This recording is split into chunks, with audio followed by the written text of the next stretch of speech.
পরিবেশন করব প্রখ্যাত সাহিত্যিক লীলা মজুমদারের সব ভুতুড়ে গ্রন্থ থেকে নেওয়া একটি ছোট গল্প, দামু কাকার বিপত্তি। গল্প পাঠে এবং বিভিন্ন চরিত্র চিত্রণে আমি মৌসুমী। অনেক দিন আগেকার কথা। আমাদের গাঁয়ের দামু কাকা সন্ধে করে হাট থেকে বাড়ি ফিরছে। সেদিন বিক্রি ভালোই হয়েছে। দড়ির ঝোলাটা চাঁচা পোচা, ট্যাঁকটিও দিব্যি ভারী।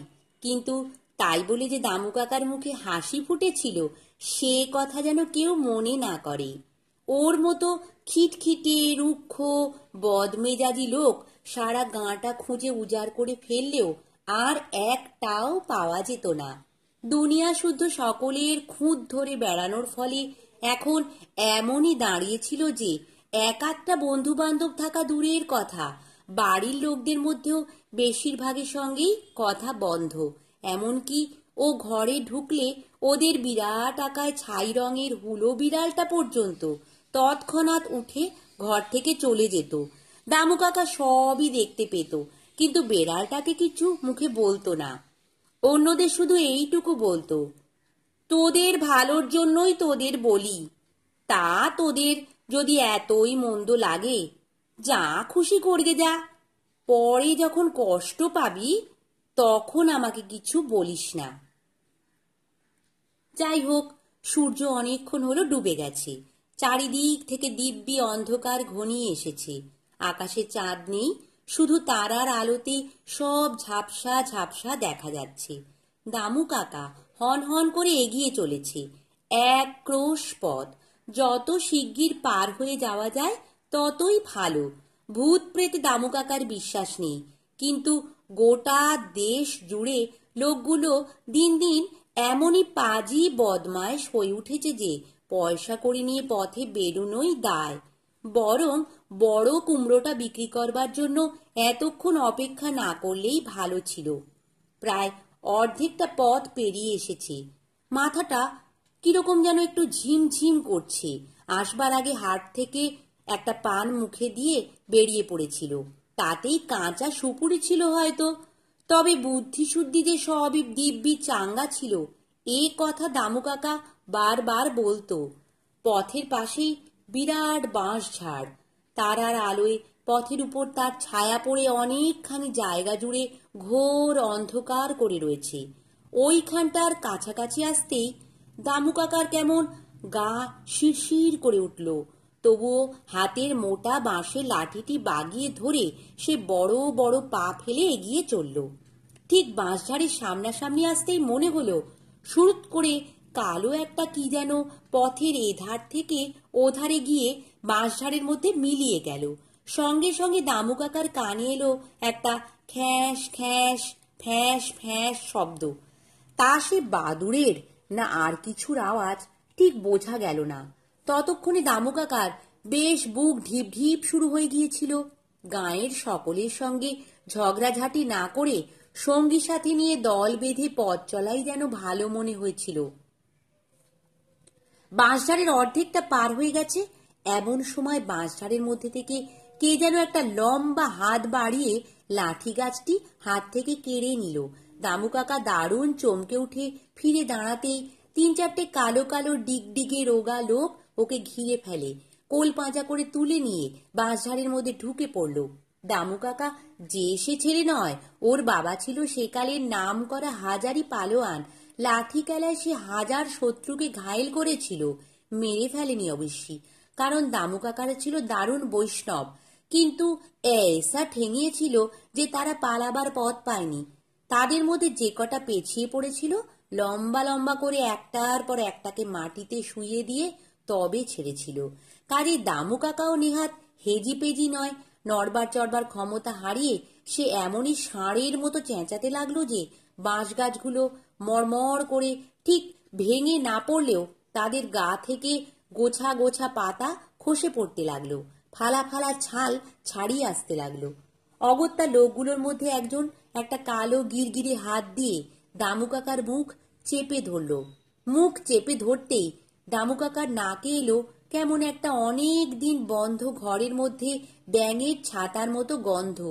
ও তক্ষুনি হাত পা এলিয়ে দু চোখ কপালে তুলে মুচ্ছ যাওয়ার জোগাড়।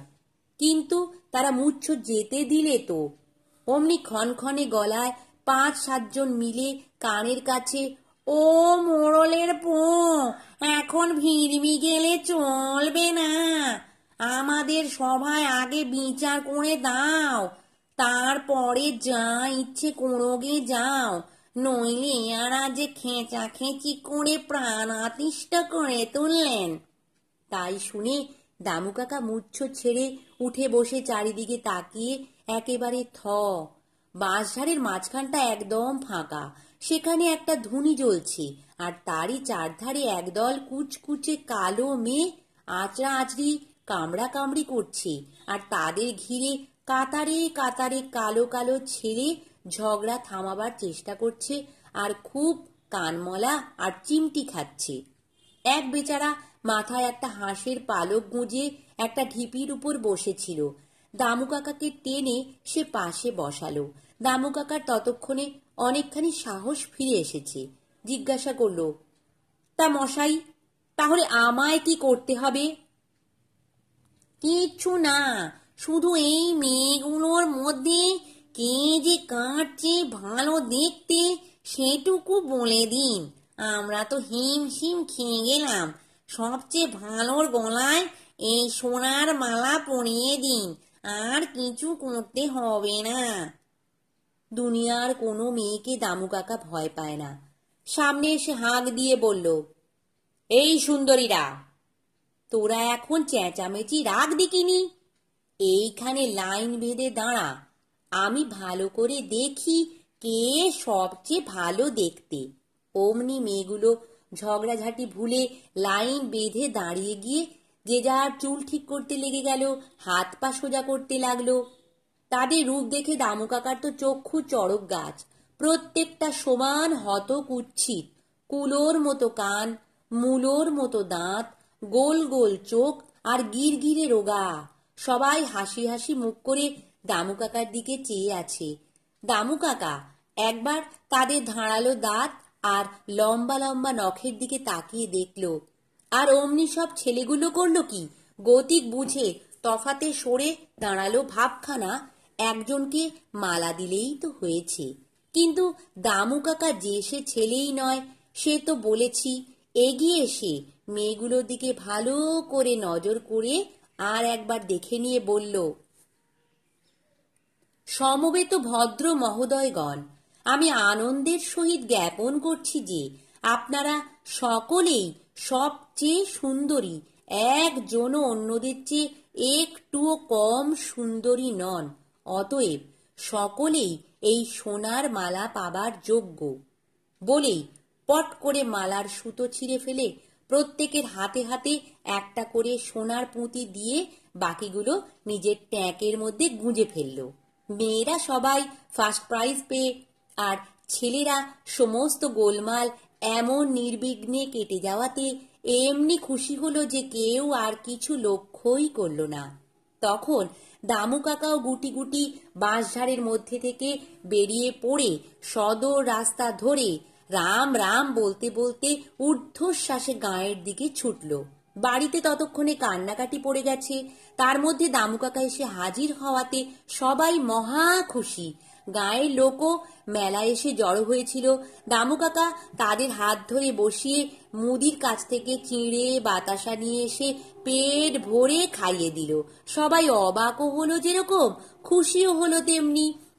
এরপরে আর দামু কাকা কখনো রাগ মাগ করতো না। হাট থেকে সবাই দল বেঁধে ফিরত। এই গল্প শেষ করে দামু কাকা বলল, ওই কালো লোকগুলোর কথা আর কাউকে বলিনি, বুঝলি? কি জানি গাঁয়ের লোকেরা যা ভীতু, হয়তো ভূত মনে করে ভয় টয় পাবে, ও পথে আর যাওয়া আসাই করবে না। তাহলে আবার হাট ফেরত আরো 1/2 মাইল পথ হাঁটতে হবে। তাছাড়া সত্যি তো আর ভূত ফুত হয় না। আমরা বলতাম, ও দামু কাকা, ওরা ভূত নয় তো কি? দামু কাকা বিরক্ত হয়ে বলতো, তারা আমি কি জানি, তবে তোদের স্কুলে ওদের চাইতেও অনেক খারাপ দেখতে মেয়ে পড়ে।